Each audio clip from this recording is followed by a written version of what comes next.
مستحب روزوں کے فقہی احکام. دیکھیے مستحب روزوں میں ایک مسئلہ یہ ہوتا ہے کہ مستحب روزے کی نیت آپ کب تک کر سکتے ہیں. دیکھیے ابھی آگے چل کر بھی ذکر ہوگا کہ ماہ مبارک رمضان میں تو اذان فجر سے پہلے پہلے تک نیت کرنا ہوتی.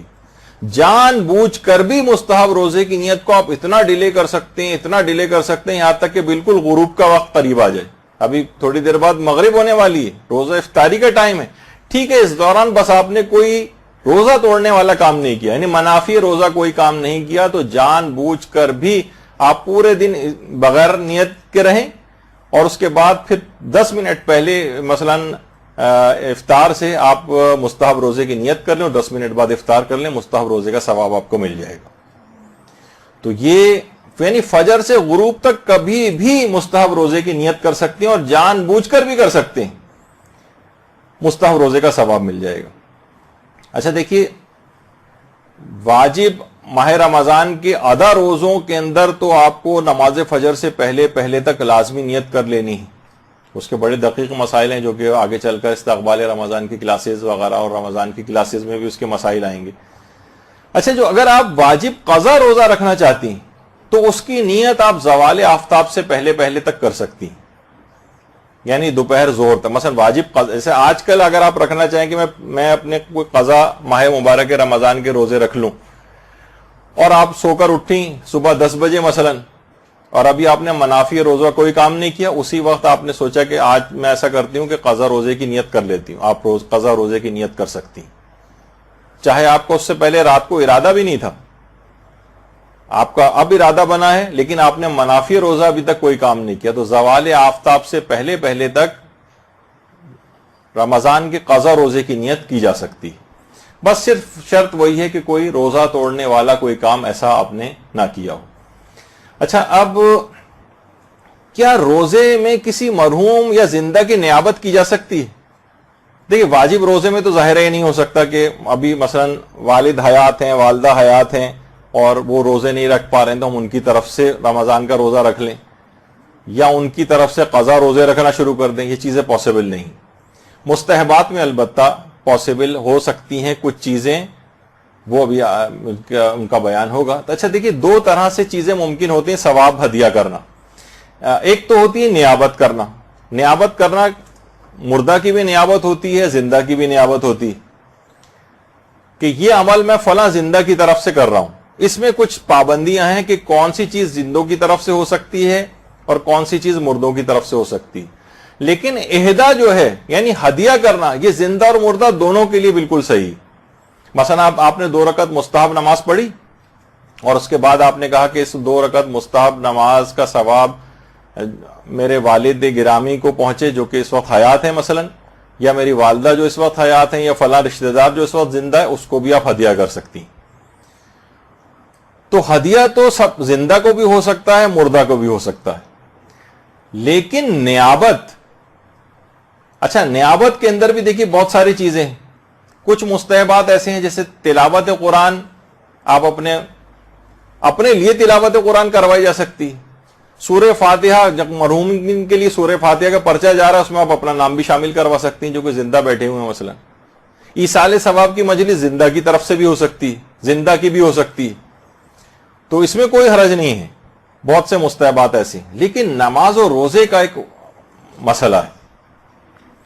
نماز و روزے کا آغا سیستانی اور آیت اللہ خو یہ فرماتے تھے کہ زندہ کی طرف سے نماز اور روزہ مستحب، یعنی مستحب نماز اور مستحب روزہ رجائے مطلوبیت کی نیت سے جائز ہے. کنفرم مستحب ہونا ثابت نہیں ہے. رجائے مطلوبیت امید ثواب میں زندہ کی طرف سے بھی نیابت ہو سکتی. البتہ امام خمینی اور رہبر معظم وہ یہ فرماتے ہیں کہ زندہ کی نیابت میں مستحب نماز و روزہ نہیں ہو سکتی، ہدیہ ہو سکتی. ہدیہ پہ تو سارے قائل ہیں کہ مستحب نماز آپ نے پڑھی، مستحب روزہ آپ نے رکھا اور اس کے بعد زندہ کو اپنے کسی رشتہ دار کو ثواب ہدیہ کر دیا، چاہے مردہ کو ثواب ہدیہ کر دیا. لیکن نماز اور روزہ ایک ایسی چیز ہے کہ آغا خوئی اور آغا سیستانی بھی فرماتے ہیں کہ رجائے مطلوبیت کی نیت سے تو کر سکتے ہیں لیکن کنفرم مستحب کی نیت سے نہیں کر سکتے.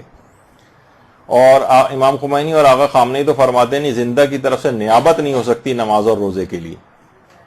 البتہ خود پڑھنے کے بعد ثواب ہدیہ کر دیں. ہاں کچھ عبادت ایسی ہیں جو زندہ کی طرف سے نائب بن کے بھی کی جا سکتی ہیں. مثلا اس کے اندر آتا ہے طواف، مستحب طواف. اس میں آتا ہے مثلا عمرہ، یہ زندہ کی طرف سے بھی ہو سکتا ہے کہ ہمارا کوئی رشتہ دار یہاں پر ہو اور ہم اس کی طرف سے عمرہ کر لیں. مستحب حج یہ آتا ہے باقاعدہ، اور یہ فقہی مسائل کے اندر بھی یہ چیز آتی ہے. اور ایک سوال اٹھتا ہے کہ کیا امام زمانہ علیہ السلام کے لیے اللہم صلی علی محمد وعلی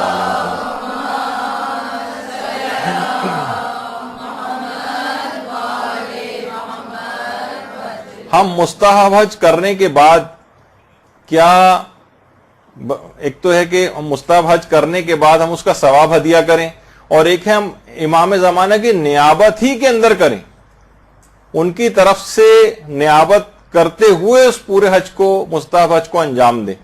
تو علماء کہتے ہیں جائز تو ہے، لیکن بہتر یہ ہے کہ نیابت نہ کریں امام زمانہ کے لیے، بلکہ خود اپنی نیت سے مستحب حج کریں، اس کے بعد ثواب امام زمانہ کو ہدیہ کر دیں. یہ ذرا بہت بڑا کام ہو جائے گا کہ امام زمانہ کی نیابت کرنا. اور آگے کچھ علماء تو ایسے بھی ہیں جیسے آیت اللہ بہجت، وہ تو یہ فرماتے تھے احتیاط واجب کی بنا پر امام زمانہ کی نیابت نہیں ہو سکتی حج میں. لیکن آغا بہجت کی حد تک ہے، لیکن باقی اور علماء اور مراجع اجازت دیتے ہیں کہ امام زمانہ کی طرف سے نیابت بھی ہو سکتی ہے، لیکن زیادہ بہتر یہ ہے کہ نیابت نہ کریں بلکہ ثواب کو ہدیہ کریں. اور نماز و روزے کے اندر بھی آپ نے سن لیا کہ احتیاط کی راہ یہی ہے.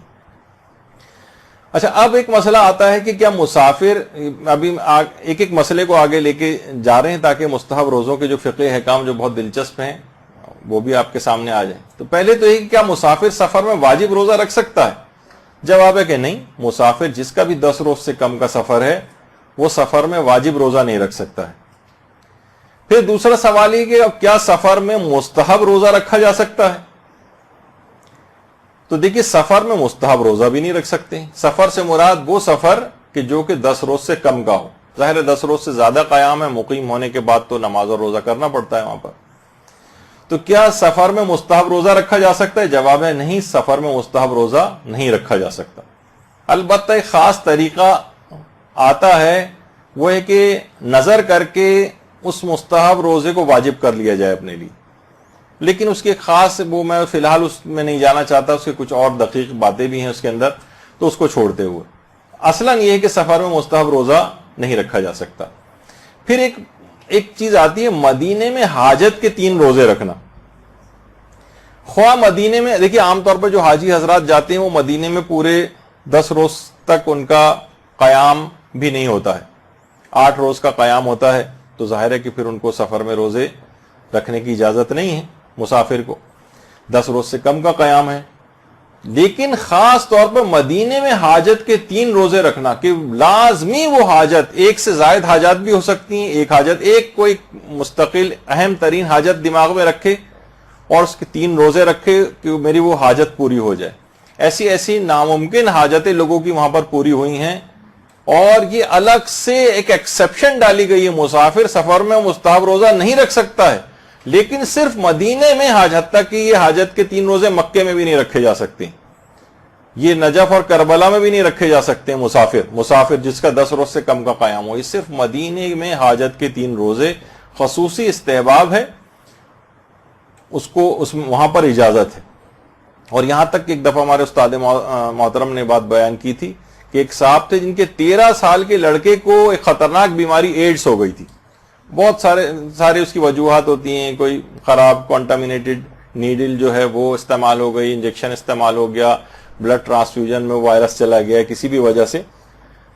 تو انہوں نے آ کر اس نیت سے، اب تو ہو گئی تھی ایڈز اس کو، لیکن حاجت کے 3 روزے رکھے، اور جب وہ واپس گئے تو اس کا وہ ٹیسٹ نیگیٹو ہو چکا تھا.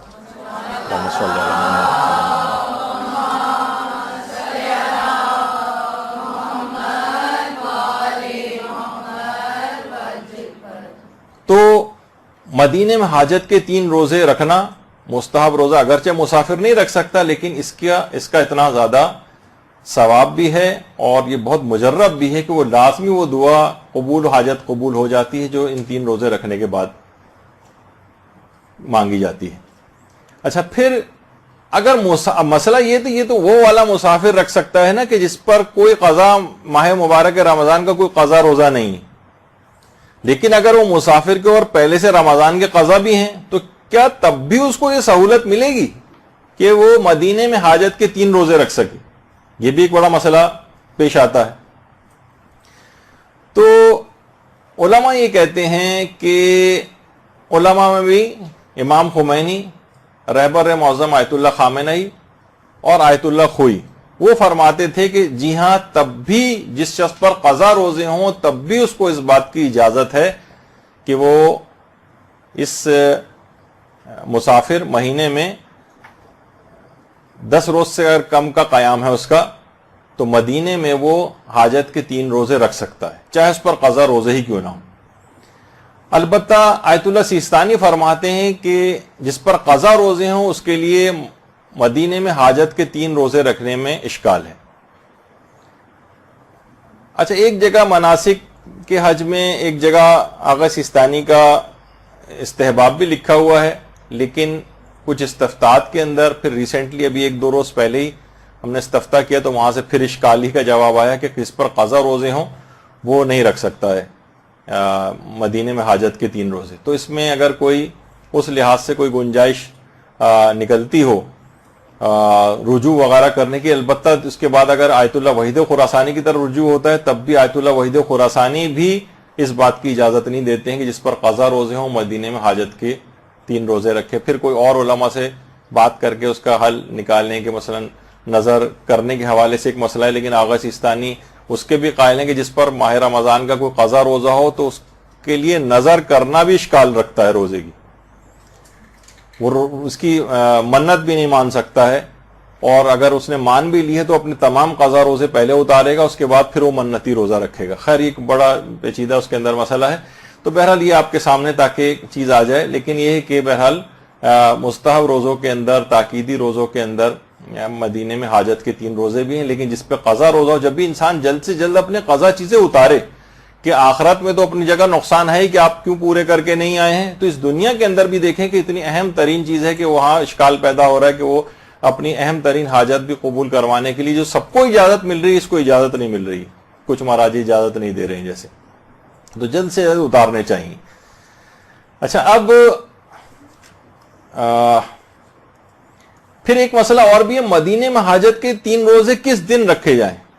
اکثر علماء تو یہ کہتے ہیں کہ ایک تعداد ہے علماء کی جو کہتے ہیں کہ کسی بھی دن رکھ لیے جائیں، لیکن بہت سے علماء کا یہ بھی نظریہ ہے کہ یہ حاجت کے 3 روزے جو ہیں بنا بر احتیاط یہ بدھ، جمعرات اور جمعے کے دن رکھے جائیں۔ بدھ، جمعرات اور جمعے کے دن ہی احتیاط اکثر علماء نے لگائی۔ اچھا، اب بہت تیز رفتاری کے ساتھ جانا ہے، وقت بہت کم رہ گیا ہے، کچھ چیزیں میں اس میں چھوڑ رہا ہوں مسائل کو کیونکہ اب اتنا وقت نہیں ہے ہمارے پاس۔ اب ایک آتا ہے کہ کیا مستحب روزے کو توڑا جا سکتا ہے؟ تو جواب ہے کہ جی ہاں، آپ جب چاہیں جان بوجھ کر بھی، بغیر مجبوری کے بھی، کوئی حرج نہیں ہے، کوئی گناہ نہیں ہے، آپ مستحب روزے کو جب چاہیں توڑ سکتی، زوال سے پہلے توڑیں، زوال کے بعد توڑیں، افطار سے 1 منٹ پہلے توڑ دیں، کوئی اس میں مذائقہ اس لحاظ سے نہیں، بس یہ کہ ثواب آپ کا ہاتھ سے نکل جائے گا۔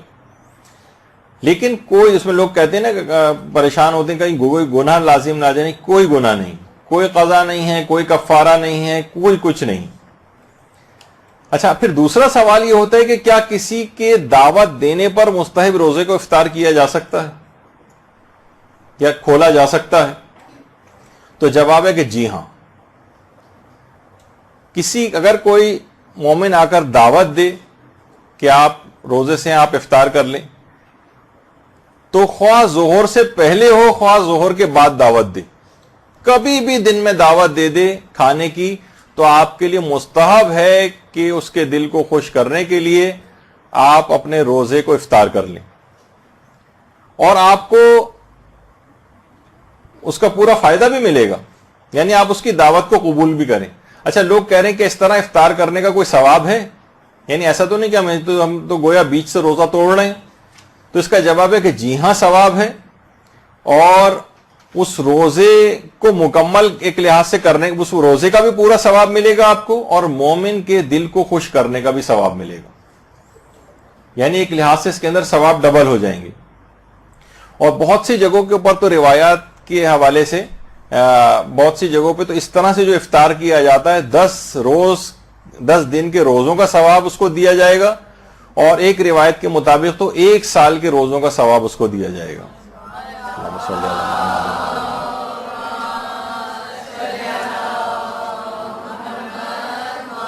بہت سے لوگ بہت ریزسٹنس دکھاتے ہیں کہ نہیں ہم روزے کو مکمل کریں گے، روزے کو مکمل کریں گے. تو ٹھیک ہے، مکمل کر سکتے ہیں، اس میں کوئی حرج نہیں ہے، آپ دعوت مومن ٹھکرا دیں، لیکن یہ کہ اتنے بڑا ثواب بھی آپ کے ہاتھ سے نکل جائے گا. اچھا، اب کس کی دعوت پر مستحب روزہ کھولا جا سکتا ہے؟ روایت میں آیا ہے کہ مومن کی دعوت پر، مومن کا لفظ اس کے اندر آیا ہے.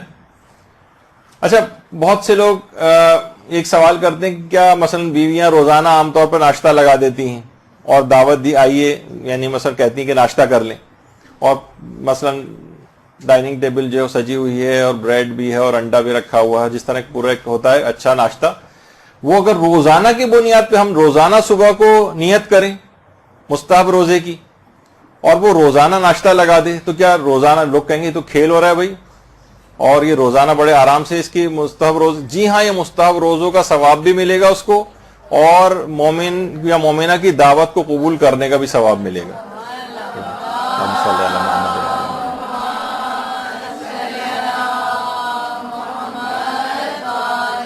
البتہ وہ جو شخص روزہ رکھ رہا ہے اسے پورا وہ ہونا چاہیے کہ میں اس روزے کو مکمل کروں. ہو سکتا ہے کہ بیوی کبھی دھوکہ دے جائے اور وہ کہے کہ نہیں بھائی میں آج نہیں لگا رہی ہے، اس کو غصہ آ رہا ہے کہ ٹھیک ہے پورے دن کو سڑنے دو ایسے ہی بھوکا پیاسا.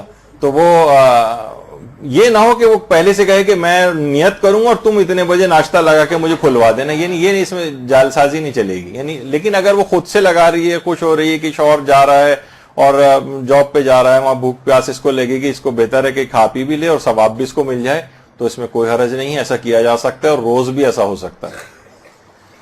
اچھا، اب اگر پھر بھی کوئی شخص دعوت بھی مل رہی ہے اس کو پھر بھی وہ روزہ مکمل کرے تو کیا مکروہ ہے؟ بعض علماء اس کو مکروہ سمجھتے ہیں. مکروہ سمجھنے سے مراد ہے کہ اگر اس نے روزہ مکمل کیا تو اس کا ثواب روزہ کم ہو جائے گا. لیکن موجودہ مجتہدین جیسے آغا سیستانی وغیرہ وہ یہ کہتے ہیں کہ نہیں، اس ٹھیک ہے کہ بہت سے مجتہدین نے اس کو مکروہ کہا ہے، لیکن آغا سیستانی کے نزدیک روزہ پھر بھی اگر مکمل کر لے تو مکروہ نہیں، اور افطار نہ کرے روزہ مکمل کر لے، اس کا کوئی اس روزے کا ثواب کم نہیں ہوگا. البتہ بہرحال کچھ ثواب اس کے ہاتھ سے یوں نکل جائیں گے کہ مومن یا مومنہ کے دل کو خوش کرنے کا ثواب نکل جائے گا. یا جو بھی آپ نے سنا کہ اگر افطار کر لیتا تو یا تو 10 روز کا روزے کا ثواب ملتا یا 1 سال کے روزوں کا ثواب ملتا، اس لحاظ سے وہ ثواب اضافی جو اس کو مل رہا تھا وہ نہیں ملے گا، اور یہ اپنے روزے کو چاہے تو اس لحاظ سے مکمل کر لے. اچھا، اب اس میں ایک مسئلہ یہ آتا ہے کہ اس جو دعوت افطار دی جائے اس دعوت کی نوعیت کیا ہو. کیا مثلا پانی کا گلاس صرف دے دیا جائے کہ یہ لیجئے افطار کر لیجئے، یا مثلا چائے پلا دی جائے، یا مثلا صرف بسکٹ کا ایک ٹکڑا جو ہے وہ ہاتھ میں تھما دیا جائے، یا ٹافی دے دی جائے، یا کھجور دے دی جائے، مٹھائی کا ٹکڑا دے دیا جائے، یا مثلا شربت دے دیا جائے، کوئی ڈرنک دے دیا جائے. تو کیا یہ ان کو کہا جاتا ہے معمولی تشرفات؟ کیا اس سے بھی افطار، اگر یہ کوئی پورا کھانا نہیں دے رہا ہے کوئی بلکہ اتنی سی کوئی چیز پکڑا رہا ہے ہاتھ میں، تو کیا تب بھی مستحب ہے کہ یہ اپنے روزے کو توڑ دے؟ تو دیکھیے اس میں آیت اللہ سیستانی اور رہبر معظم یہ فرماتے ہیں کہ نہیں، یہ کافی نہیں ہے، معمولی تشرفات کافی نہیں ہے، میل طعام یہ ہونا چاہیے. یعنی اتنا ہو کہ کھانے پینے کی چیزیں سامنے رکھی ہوں، جیسے میں نے کہا کہ ناشتہ اگر اس نے رکھا ہے تو چائے بھی ہے اور بریڈ بھی ہے یا پراٹھا بھی ہے اور انڈا بھی رکھا ہوا ہے، یعنی اس طریقے سے کہا جائے گا کہ ہاں یہ میل ایک ہے موجود. لیکن اگر کوئی اتنا چھوٹا سا کوئی چیز ٹکڑا پکڑا دے، کوئی بسکٹ پکڑا دیا، کوئی اس طرح کی چیزیں، تو یہ معمولی تشرفات سے روزہ کھولنے کا پھر وہ جو استحباب ہے وہ نہیں. یہ کیا ہے کہ مومن کے دل کو خوش کرنا، اتنا سے جو ہے وہ ٹکڑا بسکٹ کا دے رہیں گے، ہمارا بڑا دل خوش ہو رہا ہے آپ کو روزہ افطار کرانے سے، وہ آپ کا بھی خوش نہیں ہو رہا ہے تو ان کا کیسے خوش ہو رہا ہے. تو خیر، تو دعوت کی نوعیت، تو اکثر مراجع یہ کہتے ہیں نہیں معمولی تشرفات نہیں چلیں گے, تھوڑا سا یعنی اہتمام ہونا چاہیے, اس کا کھانا ہو یا مثلا اس طرح کی کوئی چیز ہو کہ جسے کہا جائے کہ ہاں یہ طعام ہے. البتہ آقا خوئی کے مقلدین کے لیے ایک بڑی سہولت اور آسانی ہے, وہ فرماتے ہیں کہ نہیں ان تمام معمولی تشرفات سے بھی روزہ کھولنے کا استحباب ثابت ہوتا ہے, یعنی ثابت ہے, مقصد ہے کہ اس کو ثواب ملے گا. یعنی روزانہ کی بنیاد پہ مثلا آقا خوئی کے جو تقلید میں افراد ہیں ان کی بیگمات جو ہیں ان کو بجائے ناشتہ پکڑانے کے صرف پانی کا ایک گلاس تھما دیتی ہیں مثلا کہ بھائی اس سے بھی تو کھولنے کا ثواب ہے, تو ٹھیک ہے بس آپ یہ کھولیے اور جائیے. تو مثلا اس طرح کی جو چیزیں ہیں ان کے نزدیک آقا خوئی کے میں ثابت ہو جاتا ہے, اس سے یعنی مستحب کا ثواب مل جائے گا اور روزہ کھولا جا سکتا ہے. اچھا, اب ایک سوال اس کے اندر یہ ہے کہ روزہ کھولنے کا تو ثواب اس کو مل رہا ہے, یہ جو کھلوا رہا ہے کہ اس کو بھی کوئی ثواب ہے؟ یعنی کھلوا رہا ہے یا توڑوا رہا ہے جس کو کہا جائے, پورا اگر رکھ لیں روزہ اور اس کے بعد افطار کروائیں کسی کو, وہ تو ایک الگ سے ثواب ہے.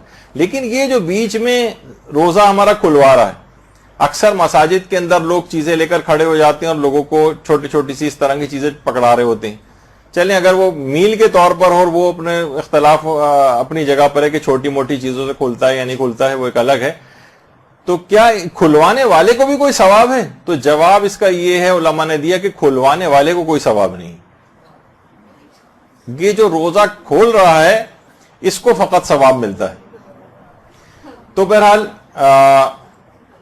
اب مثلا خواتین اگر سن لیں گی تو اب وہ کہیں گے کہ ثواب نہیں ہے, تو شوہر بیچارے ان کے سفر کریں گے کہ وہ نہیں کھول سکیں گے. اچھا, پھر ایک اور چیز یہ ہے کہ کیا دعوت دینے والے کو یہ بات معلوم ہونی چاہیے کہ آپ روزے سے ہیں؟ مثلا آپ شوہر نے خود ہی نیت کر لی, اس نے بیوی کو نہیں بتایا, بیوی نے روزانہ کیونکہ وہ ناشتہ لگاتی, اس نے ناشتہ لگا دیا, تو کیا اس کو پتا ہونا چاہیے, یہ بات معلوم ہونی چاہیے؟ کچھ علماء کہتے تھے کہ ہاں یہ اگر وہ شخص اپنے ظاہر نہیں کرنا چاہ رہا ہے کہ میں نے روزہ رکھا ہے اور اس شخص دوسرے شخص کو یہ بات پتا نہیں ہے, تو وہ روزہ کھول لے اور اپنے ظاہر نہ کرے اس بات کو کہ میں مثلا جو ہے وہ روزے سے ہوں, خاموشی کے ساتھ افطار کر لے. تو بہرحال اس لحاظ سے کہ اخلاص وغیرہ کے اس کے منافی نہ ہو جائے. لیکن بہرحال موجودہ مجتہدین یا آغا سیستانی وغیرہ بھی اور علماء کہتے ہیں کہ اس سے کوئی فرق نہیں پڑتا ہے کہ دعوت دینے والے کو یہ بات پتا ہو کہ آپ روزے سے ہیں یا پتا نہ ہو. ہر صورت میں اگر اس نے دعوت دی ہے تو اس کے دل کو خوش کرنے کی نیت سے اور روزے کو جو افطار کیا جا سکتا ہے, اس سے کوئی فرق نہیں پڑتا ہے. تو بہرحال مستحب روزوں کے ابھی بھی کچھ مسائل باقی رہ گئے ہیں, لیکن سب سے اہم مسئلہ یہی والا عام طور پر روزہ کھولنے وولنے کے حوالے سے آتا ہے. اس کی کچھ تفصیل کے اندر ہم گئے, تو یہاں پر فی الحال اپنے درس کو یہاں پر روکتے ہیں. انشاءاللہ اگلی کلاس کے اندر دوبارہ ملاقات ہوگی. وصلی اللہ علی محمد وآلہ الطیبین الطاہرین.